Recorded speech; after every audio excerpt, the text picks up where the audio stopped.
I would also argue that if the county party, working with candidates and district committees, can put together a GOTV, a get out the vote effort, there is a high likelihood that Republicans can win these races, right? Michigan is no longer in, I argue, Michigan is no longer in a persuasion campaign model. You're not persuading voters to vote Republican or Democrat. They know where they're at.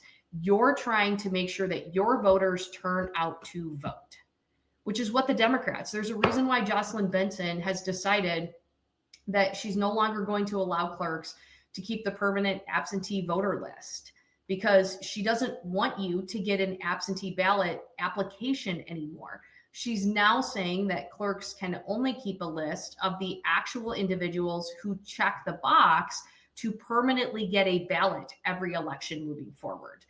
And that's why the Democrats are running, when they do their, absentee voter drives, they're encouraging people to check the box. Why? They want Democrats to automatically get ballots for each and every one of these elections. And I argue Republicans have to do the same, because and we're not.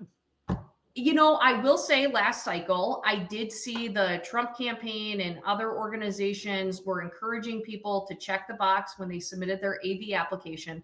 Again, don't like the rules. Don't like that this is the way it is, but it's the reality. I don't want to win if you want to change the rules. I don't want to live in Neverland. Like, I'm not going to live in a land of what I wish our election laws were. I'm going to live in the reality of what we have to face. And the reality is during these May election years, where there's a lot of taxing, there's a lot of bonding, there's a lot of local initiatives that go on the ballot in May. Why? Because people don't turn out to vote. So if Democrats get election ballots mailed to them and they're outweighting us 10-1, 20-1, automatically off the get-go, that's just more room that Republicans have to make up. And let's just be real. We're not good at focusing on those elections.